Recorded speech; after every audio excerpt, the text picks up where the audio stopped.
Bueno, yo de nuevo.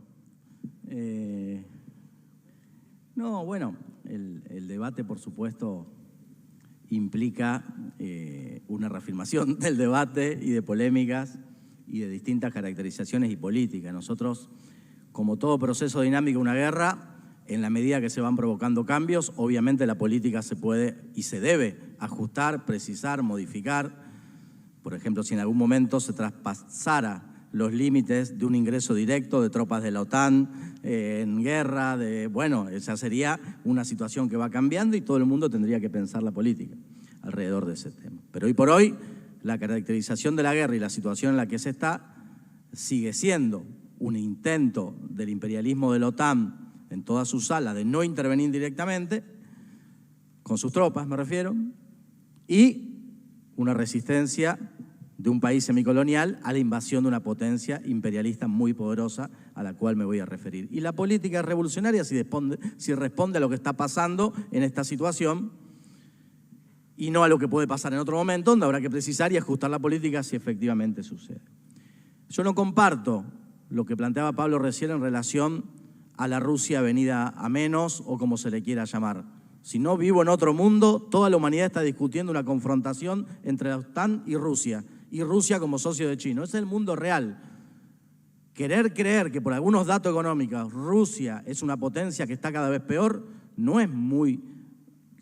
tiene mucho que ver con esta realidad. Porque no se define eso por si Rusia está más o menos empantada en la guerra. Estados Unidos se ha empantado en 10 guerras y nunca dejó de ser por eso una gran potencia imperialista más o menos debilitada. Rusia es la segunda potencia comercial en armas, tiene el 20% de las armas, comercia y tiene las potencias energéticas más ricas del país. De hecho, en granos y en otras cuestiones, tanto Rusia como Ucrania están provocando un lío bárbaro de precios y de desabastecimiento por el peso que tienen. Nosotros tenemos que saber que Rusia históricamente y en la actualidad tiene una política imperialista, o dicho de otra manera, salvo los pocos años de Lenin y Trotsky, la ha tenido siempre. Desde la época de los zares, donde tenía planes imperiales, pasando por el estalinismo después y ahora en esta combinación que hace el régimen de Putin entre retomar los sueños zaristas mezclado con mucho estalinismo, autoritarismo en el medio. Y sobre esa base sojuzgar a pueblos enteros. Entonces, nosotros tenemos que intervenir en ese escenario real con esos actores reales que hay, que tienen, en nuestra opinión, claramente un desarrollo imperialista. No ver eso en esta situación es no ver la ley de desarrollo desigual y combinado, que hace que potencias imperialistas puedan tener más desarrollada una rama militar o política y menos la rama de exportación de capitales, o distintas combinaciones como siempre ha sido con los imperialismos.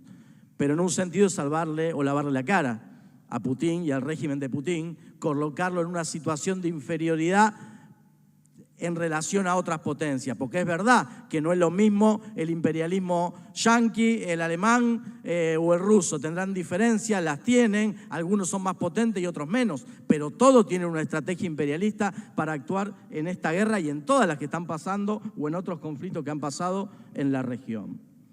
Entonces, nosotros tenemos que discutir con claridad, compañeros y compañeras, si una potencia imperialista, o incluso quien no la define imperialista, si una potencia muy desarrollada invade un país semicolonial, ¿lo vamos a apoyar o no lo vamos a apoyar en el terreno de su resistencia? Pero no porque lo diga yo, porque es lo que te pide la clase obrera, tu clase de ese país te pide. Hay organizaciones sindicales independientes, hay trabajadores, hay muertos, compañeros. Nuestro sindicato independiente, en el cual militan nuestros compañeros, tienen mineros muertos, obreros muertos en el enfrentamiento a las tropas rusas. ¿Qué le decimos nosotros? Que no porque a vos te dirige la OTAN, esa es la respuesta, pero la OTAN no tiene los soldados ahí. Los que están combatiendo son muchos sectores populares en una pequeña resistencia. Entonces, ¿qué le tenemos que decir nosotros? Nosotros creemos que como parte de una política integral hay una tarea obvia, que es de solidaridad, que es de clase, que es internacionalista, que es ayudar al que está combatiendo, al que está en la retaguardia, al que no tiene comida, al que trata de organizar su sindicato en esas condiciones, al que enfrenta a Zelensky en esas condiciones, que aprovecha precisamente hoy el escenario de guerra para ir contra conquistas obreras, contra derechos sindicales, pero solo podés hacerlo. Yo lo escuchaba a Pablo recién y con todo respeto, Pablo, no podrías hablar en Kiev ni en ninguna ciudad con todo lo que estás diciendo, porque para hablar de la clase obrera de ese país tenés que estar al lado de ellos que están enfrentando una potencia imperialista que los invade.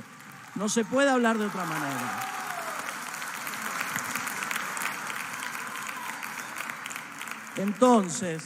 Entonces, para nosotros no hay política revolucionaria en esta guerra sobre la base de caracterizar mal a la potencia que invade un país.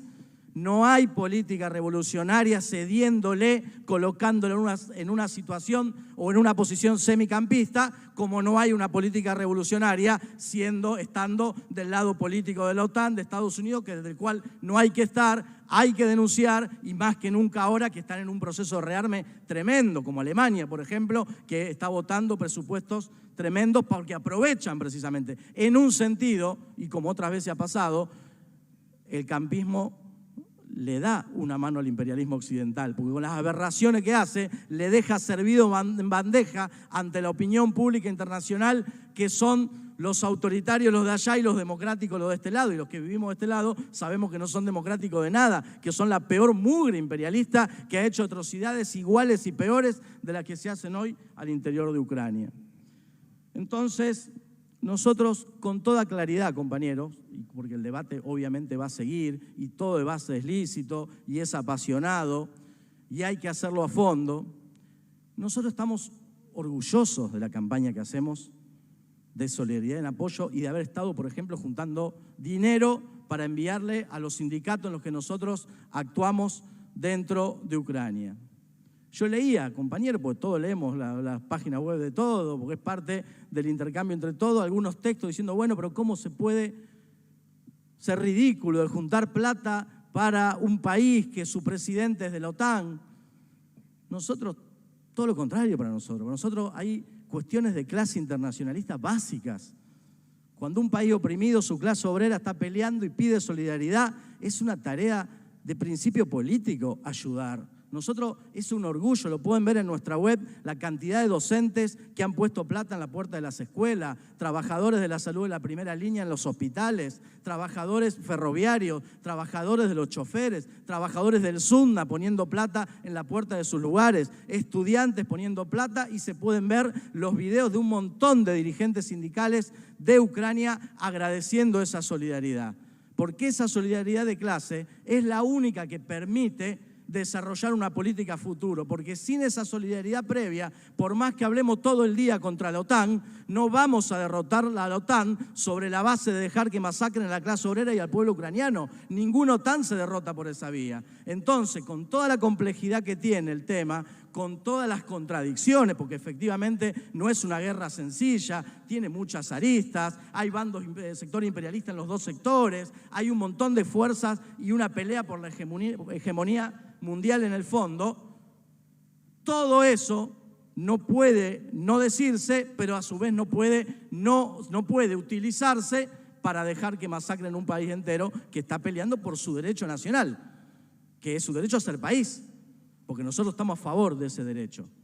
Como estamos a favor también del derecho a la autodeterminación de Crimea, del Donbass y de otros sectores. Pero no hay derecho a la autodeterminación mientras haya un solo tanque de Putin ahí adentro. El derecho a la autodeterminación es sin ningún país invadiendo la soberanía de ese Estado. Y a partir de ahí, lo que quieran decidir los trabajadores y el pueblo de esas zonas será precisamente su derecho a la autodeterminación, y nosotros lo defenderemos y lo respetaremos, independientemente que luchamos por una federación de repúblicas socialistas, luchamos por la unidad de la clase obrera ucraniana y la unidad de la clase obrera rusa, pero esa unidad, compañeros, es difícil que se logre si la solidaridad de clase entre esos países implica, en primer lugar, dejar masacrar a la clase obrera ucraniana. Así difícilmente haya una unidad de clase en toda la región. Entonces, nosotros estamos orgullosos por eso, porque en última instancia, compañeros, siendo trotskistas, siendo revolucionarios, anticapitalistas, socialistas, entendemos el proyecto del trotskismo como un proyecto internacionalista y militante. Y donde no hay proyecto internacionalista y militante, es difícil decir que hay un proyecto que se pueda denominar trotskista en toda su dimensión. Entonces, todo esfuerzo militante, político que implique en la principal hecho internacional y la principal confrontación que hay, nos tiene que encontrar activamente para responder a eso y generar mejores condiciones para lo que viene. De la misma manera que cuando discutimos en nuestro país que nuestro Frente de Izquierda Unidad, que todo queremos y valoramos, mejore y se potencie, sea mucho más que un frente electoral, también es parte de la misma estrategia. Es para ser más fuerte, para estar en mejores condiciones para todo lo que viene, porque detrás de la guerra de Ucrania viene la posibilidad de guerra, no lo sabemos, nadie tiene la certeza, pero puede haber guerras mucho más profundas, pero no viene solo penurias para la humanidad. También van a venir rebeliones, también van a venir revoluciones, también van a venir alzamientos, también van a venir descontentos, como ya han empezado a suceder por faltante de comida, por inflación. En esa situación tienen que encontrar los revolucionarios compartidos en Ucrania, compartidos en Bielorrusia, compartidos en Rusia, compartidos obviamente en la Europa occidental, y nos tienen que encontrar acá con un Frente de Izquierda Unidad mucho más fuerte, sólido de lo que es hoy, para responder a lo que se viene después. Sobre esa base, compañeros, sigamos discutiendo todo lo que haya que discutir, sin perder de vista que más allá de profundas diferencias que podamos tener en determinados temas, nuestra responsabilidad es igual, por la clase obrera de Ucrania, por la de Rusia y por la de todo el mundo, buscar puntos de unidad que nos permitan hacer acciones comunes ante este tema cada vez que sea posible.